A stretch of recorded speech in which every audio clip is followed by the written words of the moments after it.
এটা কি self strain? হ্যাঁ এটা শুকিয়ে গেছে। আচ্ছা এটাতে আমরা আর কি বলবো, এখান থেকে আমরা কি নিব? হ্যাঁ এটা ডান এটা বাস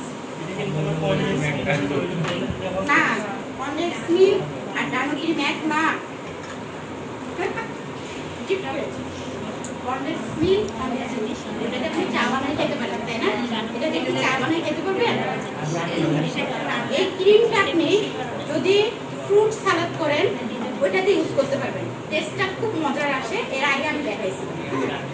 আবার যদি মনে করেন ভেজিটেবল সালাদ করেন, যদি মনে করেন যে না নিজেকে একটু স্লিম ক্লিন করবো সেটাতে ইউজ করতে পারবেন।